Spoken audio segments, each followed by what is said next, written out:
पूर्ण रूप से वैज्ञानिक और तकनीकी अनुसंधान के आधार पर जो घटना स्थल से सूत्र प्राप्त हुए थे, जो वहां पर लगे कैमरे से जो सूत्र प्राप्त हुए थे, जो मोटरसाइकिल के संबंध में जो सूचनाएं दिखी थी, जो शूटर था उसका जो हुलिया मिला था, जो कपड़े पहने थे, इन सभी के आधार पे पूरे शहर के जो सीसीटीवी कैमरे थे उससे एक के बाद एक सबको लेकर के और उसको तकनीकी साक्ष्य संग्रहित किया गया। जहां तक ट्रेस मिला उस मोटरसाइकिल का, वहां तक तकनीकी जो एसआईटी की टीम है वो गई। उसके बाद मोटरसाइकिल की पहचान की गई। मोटरसाइकिल के पहचान के बाद उसके धारक, फिर उस व्यक्ति की पहचान की गई, उसकी गिरफ्तारी की गई। उससे पूछताछ के बाद अन्य आयामों को इसमें उद्घाटित किया गया है। इस संबंध में जो घटनाएं हुई है, ये पूरे इस गोपाल खेमका जी की हत्या के परिप्रेक्ष्य में, इसके संबंध में पटना सीनियर एसपी आपको विस्तार से अभी बताएंगे कि किस प्रकार से इन्होंने किया है। और इसके बाद यदि कोई सवालात होंगे तो यहाँ पर एडीजी ऑपरेशन कुंदन कृष्णन जी, रेंज आईजी पटना जितेंद्र राणा जी और पूरी पटना की टीम और एसटीएफ की टीम है। जो भी आपके प्रश्न होंगे उसका हम लोग उत्तर देने का प्रयास करेंगे। तो इस संबंध में जो बारीकी से अनुसंधान की जो बारीकी जो प्रक्रिया है उसके संबंध में पटना सीनियर एसपी आपको ब्रीफ करेंगे। Thank you. Hand over to CCTV का माइक है, हैंड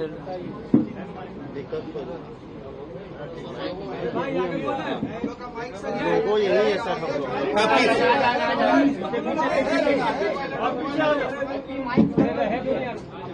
इसमें जब हम लोग अनुसंधान शुरू किए इसमें, तो जब अनुसंधान शुरू किया गया तो जहां पे घटना हुई थी उसके बाद सीसीटीवी का अवलोकन किया गया और वैज्ञानिक अनुसंधान प्रारंभ करते हुए जहां पे रिट्रीट हुआ था उस डायरेक्शन में आगे बढ़ा गया। इसी क्रम में बढ़ते बढ़ते हम लोग जहाँ पे जो अभियुक्त था वो जो भागा था उस घर तक पहुंचे। वहां पे जब छानबीन की गई तो एक मोटरसाइकिल हम लोगों को मिली। मोटरसाइकिल के नंबर से टेम्परिंग करने की कोशिश की गई थी। जब उस मोटरसाइकिल के पास वाले घर की सर्च की गई तो उस घर से जो अभियुक्त जो कपड़ा पहने हुए थे वो बरामद हुआ, जो जूता बरामद हुआ, मास्क बरामद हुआ। उस घर में जो व्यक्ति थे उनको लाया गया पूछताछ करने के लिए। उनका नाम उमेश यादव। जब उनसे गहन पूछताछ की गई, इसके बारे में गहराई से पूछताछ की गई तो उनके द्वारा इस घटना में अपनी संलिप्तता स्वीकार की गई। साथ ही में उनके द्वारा बताया गया कि इस घटना में जो उनके द्वारा इस्तेमाल किया गया हथियार था वो घर में छिपा के रखे हैं। ये जब उनको बताया गया उसमें उनके घर के ऊपर वाले फ्लोर में, जो उनके भाई का फ्लोर है, घर है, उसमें ये बंद कमरे में रखे हुए थे। उस जगह की जब छानबीन की गई तो इनके घर से 59 राउंड गोलियां बरामद हुई। 56 राउंड 7.6 का था और 3 गोली 9mm का था। उसके अलावा जब घटना में जो इस्तेमाल हथियार था उसके साथ 2 मैगजीन मिला जिसमें 14 राउंड गोलियां थी। इसके बाद जब इनसे और पूछताछ की गई तो बताया ये कि अशोक साव का नाम लिए, ये इनको करीब 1.5 साल से जानते थे। दोनों ही बिहार शरीफ के थे और एक शादी के फंक्शन में मिले थे। तब से ये उनके लिए छोटा मोटा काम करते थे। करीब 1.5 महीना पहले इस षड्यंत्र को रचा गया था और इसमें इनको पहले लाया गया था कि ये शूटर और हथियार को इंतजाम करे। इस क्रम में पैसे भी दिए गए थे और इसमें बताया गया था अग्रिम में 50,000 रुपये दिए गए थे और बाकी काम होने के बाद 4 लाख की बात हुई थी इसमें। ये पहले अपने आसपास के जो शूटर रहे हैं उनसे कांटेक्ट किए ये। उसी क्रम में इनके इलाके में रहने वाले विकास उस राजा से मुलाकात हुई। इसमें उनसे सेटिंग करने की कोशिश की गई। राजा के द्वारा जो डिमांड किया गया था तो इनको लगा कि इससे अच्छा ये स्वयं ही ये घटना कर ले और इसलिए ये हथियार जो इनको अशोक साव जी के द्वारा ही दिया गया था वो हथियार लिए और अशोक साव के द्वारा इनको उनके दिनचर्या के बारे में बताया गया। ये एक रेगुलर था कि वो 8 बजे के आसपास बांकीपुर क्लब जाते थे और वहां से करीब 11:30 बजे के आसपास वो स्वयं अपनी गाड़ी को ड्राइव करते हुए आते थे। क्लब से नॉर्मली उनके एक दोस्त भी आते थे जिनको एक बाकरगंज मोड़ पर ये उतार देते थे। इसी की रेकी करते हुए वो उस दिन घटना के दिन भी वो बाकरगंज मोड़ पे पहुंचा और जब इनकी गाड़ी आई तो ये वहां से चल के ये अपार्टमेंट के पास आ गया और इनका इंतजार करने लगा। उसके 10 मिनट के बाद इनकी गाड़ी आई।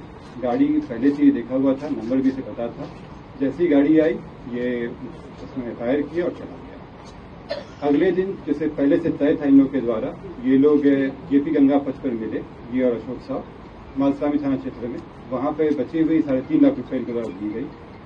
इसमें खास बात यह है कि इसमें आपस में बातचीत करने के लिए मोबाइल खरीदा गया था और सिम भी उमेश यादव के नाम से ही खरीदी गई थी, ताकि अशोक साहब का नाम नहीं आ सके। और जब ये पैसे दिए गए तो मोबाइल उन्होंने वापस कर दिया, लेकिन सिम वापस नहीं किया था इसमें।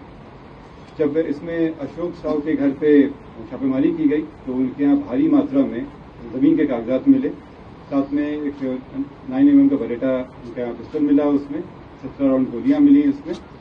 और इसमें कई जो कागजात मिले हैं उनका निष्कर्षण किया जा रहा है। जो अभी शुरुआती पूछताछ में जो बताया गया कि इन लोगों के बीच में व्यापारिक संबंधों में खटास आ गई थी। जमीन के कारोबार में भी बताया जा रहा है, लेकिन अभी अंदर जो रैंसम का जो अमाउंट मिला रिकवर हुआ, इसमें जो उमेश यादव है उनके पास से करीब 3,65,000 और जो अशोक साहब हैं इनके घर से 6.5 लाख रुपए कैश बरामद किए। जेल से क्या कनेक्शन मिला? ये अंडर इन्वेस्टिगेशन है अभी, क्योंकि इसमें कई ऐसे तथ्य आए हैं कि जेल के द्वारा भी संपर्क किया गया है। कुछ और कारोबारी भी हैं जो जिनका इंटरेस्ट था जमीनों में, और उनके द्वारा भी इस घटना में शामिल होने की बात है। कार्तिकेय जी, ये इसमें क्या कुछ निकल के आया, किस कारण से हत्या की गई, आखिर इसका मोटोस ऑपरेंडिस क्या था? ये अंडर इन्वेस्टिगेशन है, लेकिन अभी जो बात आई है जमीन, जैसे बहुत सारे कागजात मिले हैं, जमीन को लेकर इन लोगों के बीच में खटास उत्पन्न हो गई थी। देखिए, जमीन के भारी मात्रा में कागजात अशोक साहब के घर से बरामद हुए हैं। भारी मात्रा में कागजात हैं, एक दो नहीं है बल्कि काफी वो जब्त किए गए हैं। अब ये लिंक करना पड़ेगा, जो मृतक के पास जो सूचनाएं हैं उनके लैपटॉप में, उनके मोबाइल में, उनसे मैच कराया जाएगा। कुछ जो अशोक साहब के मोबाइल हैं, उस मोबाइल में कन्वर्सेशंस आए हैं, जिससे ये पता चल रहा है कि जमीन का भयंकर विवाद है, जिसके कारण काफी तल्खी चल रही है कई लोगों में। अब उन सभी चीजों पे अनुसंधान होगा, उनकी आवाज मैच करा के दिखाया जाएगा कि वो कौन सब कर रहे हैं।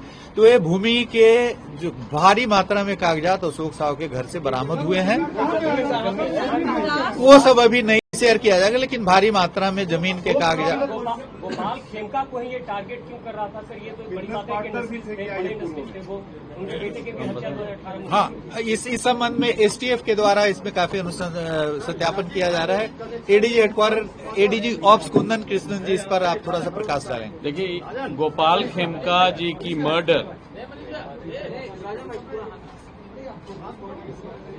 में जो तथ्य आए हैं वो इन्वेस्टिगेशन में शूटर पकड़ा गया है। हम लोग के पास पुख्ता सबूत है कि यही शूटर है।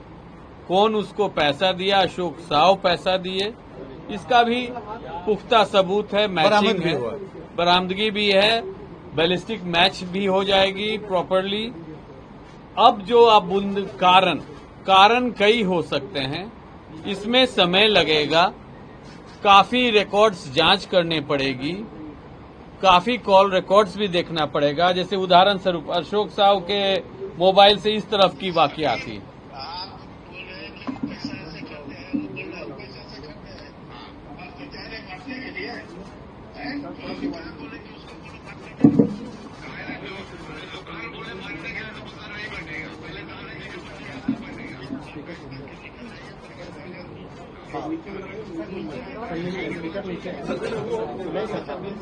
अरे मेरे बदौलत है, ये आपके बदौलत है, तो आप उसका फायदा आप भरपूर उठा रहे हो। इसका बदौलत है, मतलब नहीं समझे। आखिर में बोले कि मेरे बदौलत है, ये बेनिफिट हम उठा रहे हैं, बेनिफिट हम उठा रहे हैं, हम उठा रहे हैं बेनिफिट। आज भी बोलते हैं उन्होंने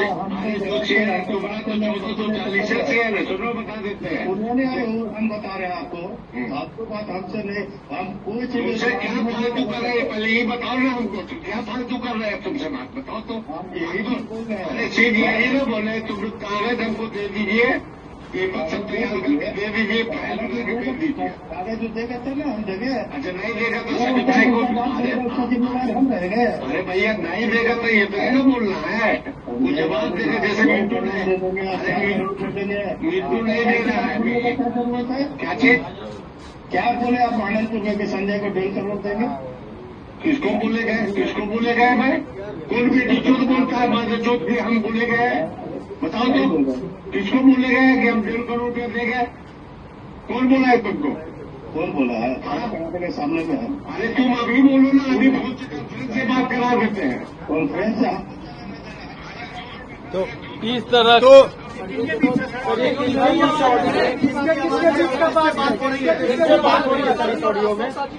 ये अशोक साव का वार्ता चल रहा है कि इसमें उनका भी संदर्भ आया है, उनका भी नाम संदर्भ, उनका भी नाम ऐसे संदर्भ आया है। कितने फाइल्स हैं, बहुत सारे फाइल, परंतु अभी हम लोग तो बरामद किए हैं अशोक साव के घर से जो मोबाइल और वो उसकी जांच।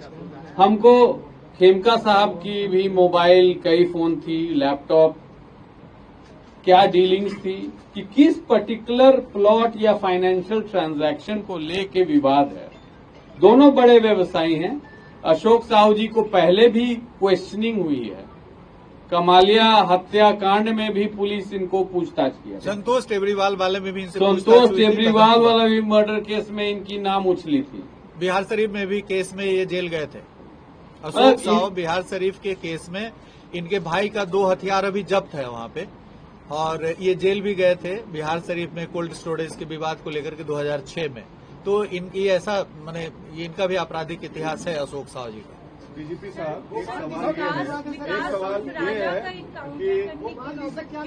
कि और क्या कनेक्शन है उसका इस केस में? नहीं, ये जो आप देख रहे हैं कि जो बातचीत चल रही है तल्खी से, जो इनके अशोक साहू के मोबाइल से निकला है, तो ये स्पष्ट रूप से लग रहा है कि जमीन वगैरह को लेकर के फाइनेंशियल गंभीर विवाद है। इस पर अभी अनुसंधान हो रहा है, लेकिन इसी परिप्रेक्ष्य में ये हत्याएं हुई हैं और सुपारी दी गई है। सवाल ये है, आपने जो सवाल पूछा है में सर एक पैटर्न दिख रहा है। विकास उर्फ राजा का गुंजन खेमका की हत्या हुई 2018 में, गोपाल खेमका की हत्या हुई 2-4 दिन पहले। उसके बाद उनके छोटे बेटे पर भी अटैक हुआ था जो रिपोर्ट नहीं की गई, बड़े भाई पर भी अटैक हुआ जिनको चोटें आई। तो क्या आपको लगता है कि ये सारे 4 जो अटैक्स हुए ये इंटरलिंक्ड हैं और ये एक रिवेंज के तहत इन पर पिछले 6-7 साल से कार्रवाई की जा रही थी? नहीं, जो गुंजन खेमका हत्याकांड की बात आप कर रहे हैं उसमें मैं सीआईडी से काफी बल्कि उद्भेदन सीआईडी नहीं किया था 2018 में।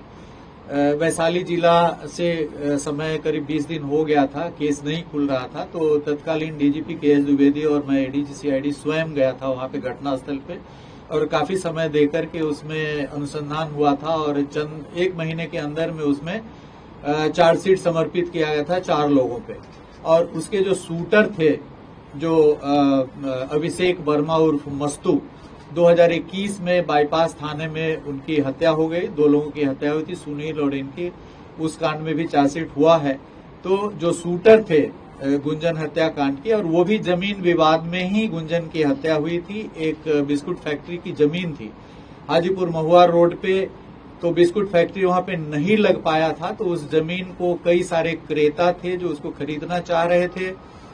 गुंजन खेमका के मोबाइल में भी मिला था उस प्लॉट का पूरा डिटेल्स, और उसके बाद उसमें कई सारे जो लोग कंपटीशन चल रहा था उस खरीदने के लिए, तो उस जमीन विवाद के परिप्रेक्ष्य में उनकी हत्या वहां पे हाजीपुर औद्योगिक थाना में हुई थी।